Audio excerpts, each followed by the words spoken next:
If you're new here, make sure you smash that like button and subscribe to the channel for more stories of justice and sweet revenge.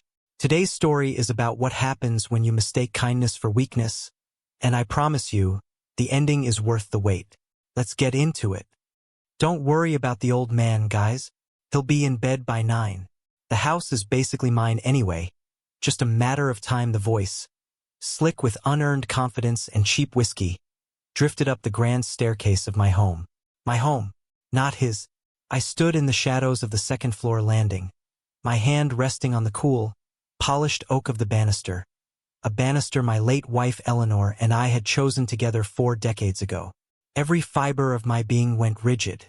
That single sentence, tossed off with such casual cruelty, was the spark that ignited a fire I thought had long since died out. In that moment, the grieving, quiet widower vanished, and something else, something much older and far more dangerous, took his place. He thinks this house is his? He thinks I am just some relic waiting to be discarded? I smiled then, a thin, cold smile that didn't reach my eyes. Oh, Mark, my dear, arrogant son-in-law, you have no idea what you've just done. You wanted my house. You're about to learn that some foundations are built on something stronger than concrete, and I am going to tear yours down to the bedrock. The cacophony from downstairs was an assault on everything this house stood for. It was a symphony of disrespect, conducted by a man who wouldn't know class if it slapped him across his smug, self-satisfied face. Mark, my daughter Clara's husband, had brought his pack of hyenas into my sanctuary. Loud, obnoxious men with slicked-back hair and suits that cost more than their integrity. They were draped over Eleanor's favorite armchair, their expensive shoes scuffing the Persian rug she had spent months searching for. A half-empty bottle of my best single malt, a 25-year-old treasure I was saving, was being passed around like a flask at a football game. The air, usually filled with the faint scent of lemon polish and old books, was thick with the stench of cigar smoke and entitlement. I watched as one of them, a man with a laugh like grinding gears, flicked his cigar ash onto the floor, mere inches from the spot where Clara took her first steps. My jaw tightened. This wasn't the first time Mark had treated my home like a public venue. It had started subtly years ago. First, it was bringing a few friends over for a quiet drink that ended with me finding a wine stain on the upholstery. Then it was borrowing my car for a weekend and returning it with a new scratch and an empty gas tank. Each transgression was met with a weak apology from Clara and a dismissive wave from Mark. "Oh, Dad, you know how he is," she would say, her eyes pleading with me not to make a scene.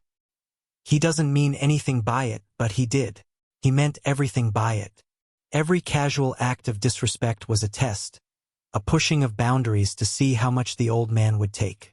He was like a termite, slowly, methodically eating away at the structure of my life, testing for weakness before the final collapse.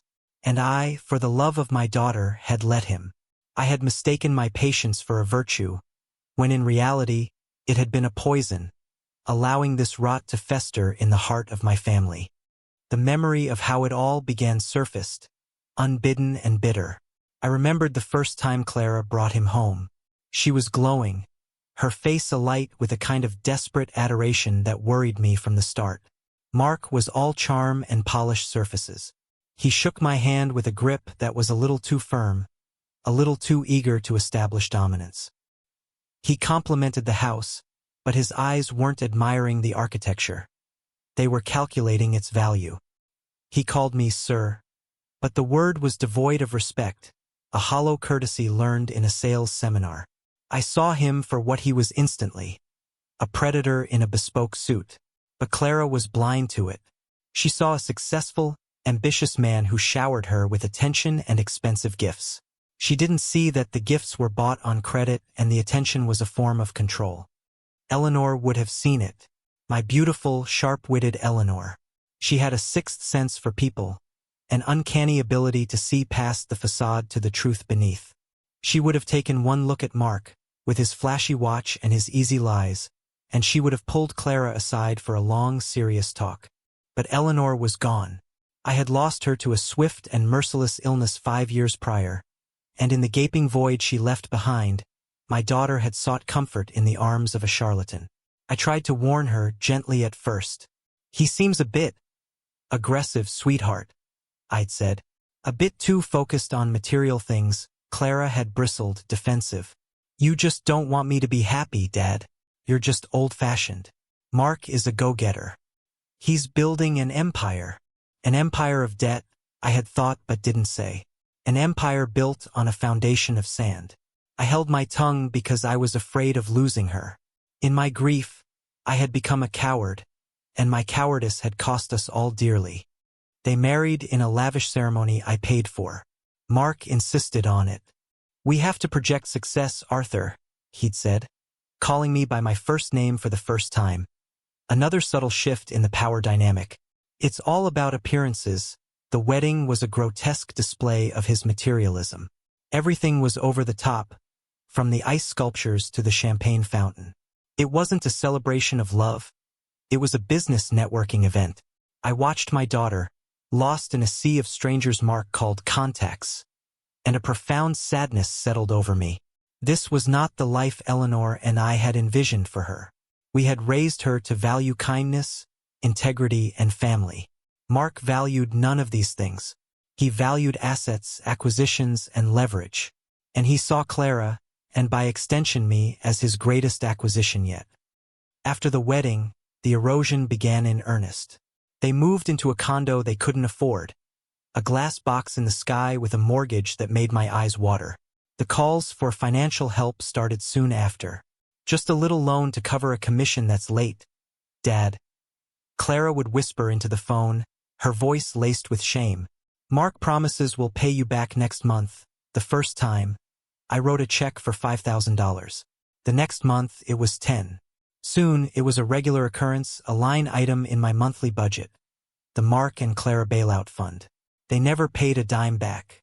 When I gently brought it up, Mark would laugh it off. "Come on, Arthur. It's all going to be in the family anyway, right? Think of it as an advance on the inheritance." He said it with a wink, as if we were co-conspirators in some grand joke. But I was not laughing. My home, this villa, was the one place I thought was safe from his grubby influence. Eleanor and I designed it ourselves. We had walked this plot of land when it was nothing but dirt and wildflowers, imagining where each room would go. I remembered her sketching the floor plan on a napkin in a little diner, her eyes sparkling with excitement. "The study has to have a fireplace, Arthur," she'd insisted, "and a big bay window overlooking the garden, so you can watch the seasons change while you read." I built that fireplace with my own hands, laying each stone with a prayer for our future. Every corner of this house held a memory of her. The little nook in the kitchen where she drank her morning tea. The garden where she planted her beloved roses, their scent still perfuming the summer air. The worn spot on the hardwood floor by the record player where we danced on our anniversary. This house wasn't just wood and stone. It was the living testament to a 50-year love story. It was my heart made manifest. And Mark was treating it like a flophouse. Downstairs, a crash, followed by boorish laughter. I closed my eyes, a wave of nausea washing over me.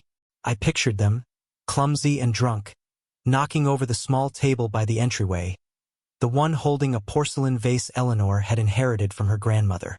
The sound of it shattering on the marble floor was a sound I felt in my bones. That was it. That was the final, unforgivable sin. He had not just invaded my home. He had desecrated a memory. He had broken something irreplaceable. And in doing so, he had broken the last thread of my restraint. The rage that filled me was cold and pure. It was a clarifying force, burning away all the grief, the fear, the lonely passivity that had defined my life for the past 5 years. I turned from the banister and walked silently back to my study. The door clicked shut behind me, sealing me off from the vulgarity downstairs, sealing me into my new purpose. The study was my sanctuary. Books lined the walls from floor to ceiling, old friends who had offered comfort and wisdom in the lonely years since Eleanor's passing. Her portrait hung above the fireplace, her painted eyes full of the life and love I remembered so vividly. I looked at her, at the gentle curve of her smile, and I made her a silent promise. "No more, my love. I whispered. The time for turning the other cheek is over. He will not tarnish what we built. I will protect this house. I will protect your memory. And I will make him pay for every single insult, every single act of desecration. He thinks I am a weak old man. He is about to meet the man who built an empire of his own, not on sand, but on steel and intellect. My name is Arthur Pendleton, and for 35 years, I was a senior partner at one of the most respected forensic accounting firms in the country. My job was to follow the money, to unravel complex webs of deceit spun by men far smarter and more dangerous than Mark. I had brought down corporate titans and exposed sophisticated fraud rings. I had a mind for numbers and a bloodhound's nose for deception. I had retired, yes, but the skills, like old muscles, were still there, waiting to be used. Mark had made the fatal mistake of assuming the man I am now was the only man I had ever been. He saw the cardigan and the quiet evenings with a book, and he failed to see the shark that still swam in the deep waters of my mind. I sat down at my heavy mahogany desk, the one I had used for decades, and powered on my computer. The faint hum of the machine was a comforting sound, the prelude to action. The plan began to form in my mind, not as a vague desire for revenge, but as a series of precise, calculated steps. A forensic audit of my own. I would start with his life, his finances, his so-called business. I would dissect it all, piece by piece, until I held his entire pathetic, fraudulent world in the palm of my hand. And then, and only then, would I close my fist. The hyenas downstairs could laugh and drink and break my possessions. It didn't matter. They were celebrating on the deck of a sinking ship, and I was the one who was about to pull the plug. The first step was to gather intelligence. I needed to know the full extent of his financial situation. The constant requests for money told me he was living beyond his means, but I suspected it was far worse than that. Men like Mark, men who build their identities on the illusion of wealth, are often masters of hiding catastrophic debt. They are jugglers, keeping a dozen plates spinning at once, praying no one looks too closely at their trembling hands. I was about to look very, very closely. My first call was to an old friend, a man named Julian Croft. Julian was a private investigator, one of the best. We had worked together on a particularly nasty embezzlement case a decade ago, and we had developed a mutual respect. He was discreet, thorough, and had a network of sources that reached into the darkest corners of the financial world. I knew he was expensive, but money was no object. This wasn't an expense. It was an investment in the restoration of my dignity. I dialed his number. He answered on the second ring, his voice a low, gravelly rumble. Julian Croft. Julian, it's Arthur Pendleton. There was a pause, then a warm chuckle. Arthur, my God, it's been years. I thought you'd be off sailing the world or something by now. I prefer my garden these days, Julian, I said, my voice steady. But I find myself in need of your particular talents. I have a situation that requires a delicate and thorough investigation. I'm listening, he said, the warmth in his voice replaced by professional focus. My son-in-law, I began, and I laid it all out. The arrogance, the disrespect, the constant drain on my finances, the suspicion that his entire life was a house of cards. I gave him Mark's full name, his company's name, everything I knew. I didn't need to embellish. The simple, unvarnished truth was damning enough. When I finished, there was a long silence on the other end of the line. Arthur, Julian finally said, his voice grim, this sounds ugly. Are you sure you want to pull this thread? Sometimes it's better not to know what's at the end of it. I am absolutely certain, Julian, I replied, my voice hard as ice. I want you to find everything. Bank statements, credit card debt, business associates, hidden assets, hidden liabilities. I want a complete financial autopsy. Spare no expense. I want to know exactly what kind of snake I've allowed into my garden. Consider it done, he said. I'll have a preliminary report for you within a week. After hanging up with Julian, I turned my attention to my own records. For years, I had meticulously documented every loan I had given to Clara and Mark. I had bank transfer receipts, dates, and even a few emails from Clara where she promised repayment. At the time, I had done it out of habit, the accountant in me unable to let such large sums go untracked. Now I saw it for what it was, Exhibit A. The total was staggering, far more than I had realized.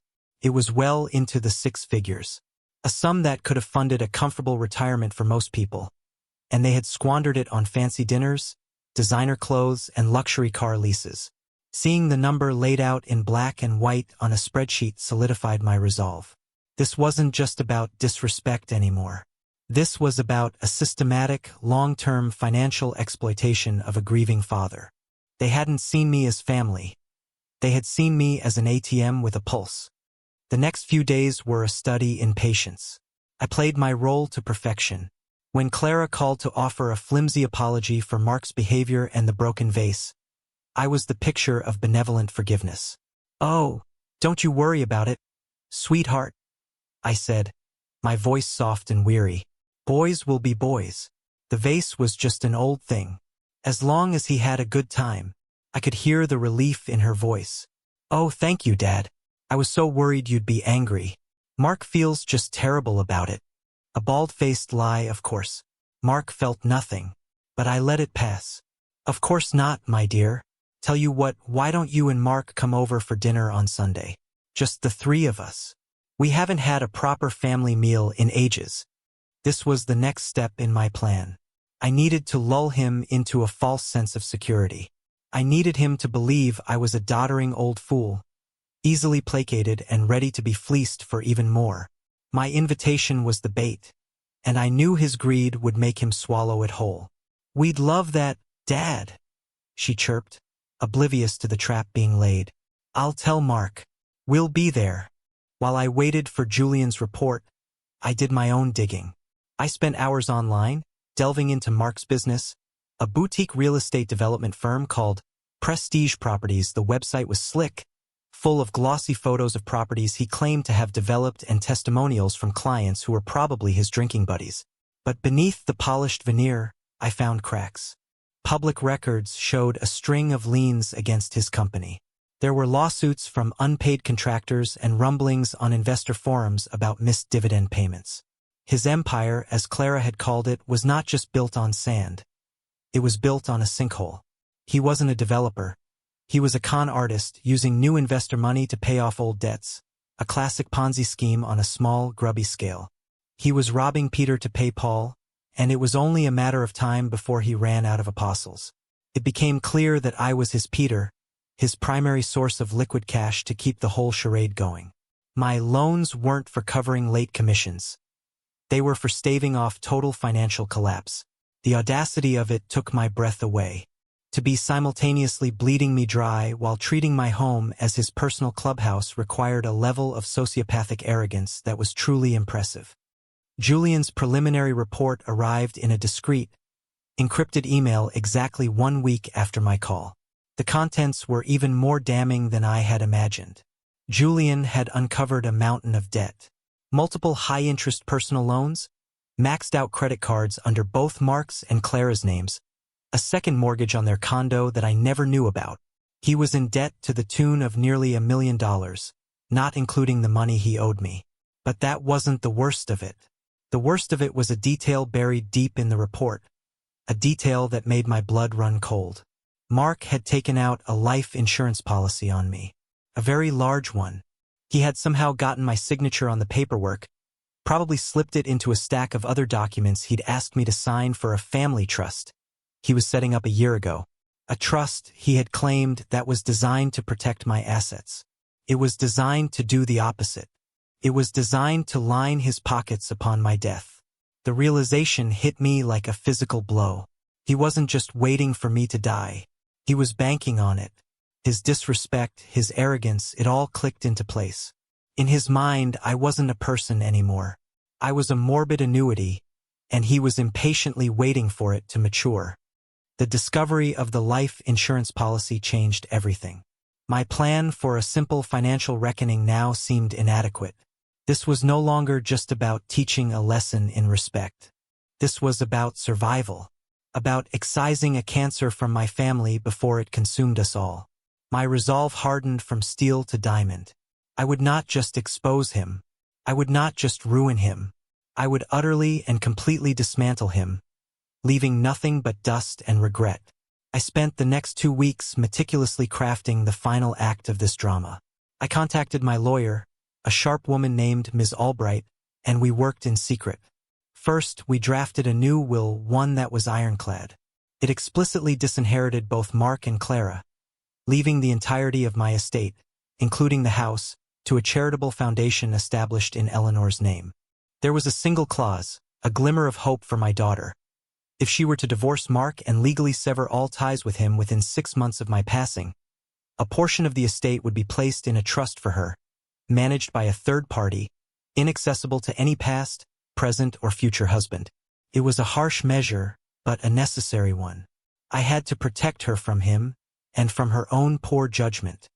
Next, we dealt with the money he owed me. Ms. Albright drew up a formal demand letter for the full amount, backed by the meticulous records I had kept. The loans were being reclassified as what they were: debts due and payable immediately. We also prepared a formal complaint to be filed with the state's Financial Crimes Unit regarding his fraudulent business practices, complete with the evidence Julian and I had compiled. The life insurance policy was the final, most delicate piece. We contacted the insurance company, reported the fraud, and had the policy immediately canceled. The agent I spoke with was horrified and promised a full internal investigation into how the policy was approved without my direct, informed consent. Each document was a nail, and I was building a coffin for Mark's life as he knew it. The Sunday dinner arrived. I spent the afternoon cooking, preparing a simple roast chicken, one of Clara's childhood favorites. The house was quiet, clean, and filled with the comforting aroma of rosemary and thyme. I had replaced the broken vase with a simple crystal one filled with white roses from the garden, Eleanor's favorite. It was the calm before the storm. When they arrived, Mark was in his element, all false bonhomie and condescending charm. He clapped me on the shoulder, a gesture of feigned affection that was really an assertion of physical dominance.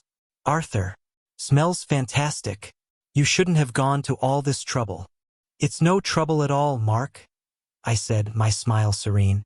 "It's a special occasion." "Oh?" he asked, his interest piqued. "What are we celebrating?" "The future," I said cryptically, and led them into the dining room. Clara seemed nervous, fidgeting with her napkin. She sensed something was different, but couldn't put her finger on it. She kept shooting me worried glances, as if expecting me to finally snap about the party. Mark, however, was blissfully unaware. He was expansive, loud, talking about a massive deal he was about to close. A deal I knew from Julian's report was a complete fabrication designed to lure in new investors before his company imploded. He drank my wine with gusto, holding the glass up to the light and pontificating on its vintage, a performance for an audience of one. I let him talk. I let him spin his web of lies and self-aggrandizement. I let him dig his own grave with his tongue. After dinner, I led them into the study. The fireplace was lit, casting a warm, flickering glow over the room. I motioned for them to sit on the leather sofa opposite my desk. Eleanor's portrait seemed to watch over us, her painted eyes full of a wisdom I was about to channel. This was my stage. The performance was about to begin. "So, Dad," Clara said, breaking the silence, "you said this was a special occasion. What's going on?" I let the silence hang for a moment longer before I spoke. I looked at Mark, his face flushed with wine and self-satisfaction, a smug little smile playing on his lips. He was expecting something, a gift, an announcement that I was finally ready to sign over the house or set up a trust fund for him. His greed was a palpable thing in the room. "I've been doing a lot of thinking lately," I began, my voice calm and measured, "about my legacy, about the future, about family." Mark leaned forward, his eyes gleaming. "That's great, Arthur. It's important to plan ahead." "It is," I agreed, my eyes locking with his. "And in doing so, I've had to review my finances. All of them." I reached into a drawer in my desk and pulled out a thick file folder. I placed it on the desk between us with a soft but definitive thud. The sound seemed to echo in the quiet room. "This," I said, "is my review. Mark's smug expression flickered for a fraction of a second, replaced by a flicker of confusion. Clara just looked nervous. I opened the folder. The top page was a neatly printed spreadsheet. I turned it around so they could both see it. This is a summary of the funds I have transferred to you both over the past 4 years, I stated, my voice devoid of emotion. You'll notice the running total at the bottom. $472,568. I believe you referred to it, Mark, as an advance on the inheritance. Mark's face paled slightly. He tried for a laugh, but it came out as a strangled cough. Now, Arthur, come on. It's not like that. We're family. We were going to pay you back. Were you? I asked, raising an eyebrow. Because my records show no attempts at repayment. Not a single dollar. But let's set that aside for a moment. Let's call it a gift. A very, very generous gift from a father to his children. I paused, letting the weight of the number settle in the room. Clara was staring at the paper, her mouth slightly agape. I don't think she had ever seen the full amount tallied up like that. She looked horrified. The problem, I continued, my voice dropping to a colder, harder register, is that my generosity seems to have been mistaken for stupidity. You see, Mark, I know all about prestige properties. The color drained completely from his face now. The smug mask was gone, replaced by a raw, naked panic. I don't know what you're talking about. Oh, I think you do, I said, pulling out the next set of documents. I'm talking about the 5 pending lawsuits from unpaid contractors. I'm talking about the SEC inquiry into your fundraising practices. I'm talking about the fact that your company is a hollow shell, leveraged to the hilt and weeks away from insolvency. This massive deal you were just telling us about is a fantasy. You're not closing a deal, Mark. You're trying to find one last sucker to keep your Ponzi scheme afloat for another month. Clara gasped, her hand flying to her mouth. She turned to Mark. Mark? Is this true? What is he talking about? Mark shot to his feet, his chair scraping violently against the floor. His face was a mask of fury. This is insane. You have no right digging into my business. You're just a senile old man who doesn't understand how the world works. Sit down, Mark, I said, my voice quiet but laced with a command that made him flinch. He remained standing, trembling with rage. I understand perfectly. I understand you have a personal debt of over $900,000, not including what you owe me. I understand you have a second mortgage on your condo that you never told my daughter about. I understand you've been using my money, the money Eleanor and I worked our entire lives for, to plug the holes in your sinking ship and fund a lifestyle you have no right to. I slid another paper across the desk. It was a copy of the life insurance policy. But this is my favorite. A $1 million policy on my life. Tell me, Mark, was this part of your long-term financial plan? Were you just waiting for me to have a convenient accident so you could cash in and pay off your creditors? Clara let out a small, choked sob. She stared at the paper, then at her husband, her eyes wide with betrayal and dawning horror. Mark, you didn't. He sputtered, speechless, his bravado utterly shattered. He looked from the paper to me, his eyes filled with a mixture of hatred and fear. He had been so thoroughly, so completely exposed. There was nowhere left for him to hide. You came into my house, I continued, my voice rising with a righteous anger I had suppressed for years. You drank my liquor. You broke my wife's heirlooms. You put your feet up on my furniture. And all the while, you were secretly betting on my death. You stood on this very property and told your friends that it was basically yours. You were wrong. I stood up, walking around the desk to stand before the fireplace, beneath Eleanor's portrait. This house will never be yours. This house is a monument to a lifetime of hard work and love, things you know nothing about. As of this morning, you are no longer a beneficiary of my estate. In fact, I have a new will. I gestured to a thick, leather-bound document on the corner of the desk. It leaves everything to a charity in Eleanor's name. You, Mark, get nothing. Clara, I said, my voice softening as I looked at my weeping daughter. There is a provision for you, but it is contingent on you divorcing this parasite and severing all contact with him. The choice is yours. You can't do this. Mark finally roared, finding his voice. I'm her husband. What's hers is mine. I'll fight you. I'll take you to court. I'll prove you're incompetent. I smiled a sad, pitying smile. You'll do nothing of the sort. Because tomorrow morning, my lawyers are filing a lawsuit to recover the $472,000 you fraudulently obtained from me under the guise of loans. They are also submitting a full report of their findings regarding your business to the district attorney. And the insurance company, they're already launching their own fraud investigation. You won't be in court, Mark. You'll be in a deposition. And if I were you, I'd find a very, very good criminal lawyer. You're going to need 1 inch. The finality of my words hung in the air. The trap was sprung. The walls had closed in. He was finished, and he knew it. His rage collapsed into a pathetic, whimpering despair. He sank back into his chair, his head in his hands. The arrogant, confident man who had walked in an hour ago was gone, replaced by a broken, terrified shell. Clara, through her tears, looked at me. There was devastation in her eyes, but for the first time in years, there was also a glimmer of clarity. She was finally seeing the man she had married for what he truly was. She slowly stood up, pulled the wedding ring from her finger, and placed it gently on the desk next to the pile of damning evidence. She didn't say a word. She didn't have to. She turned and walked out of the study, out of the house, and out of the life she had been living.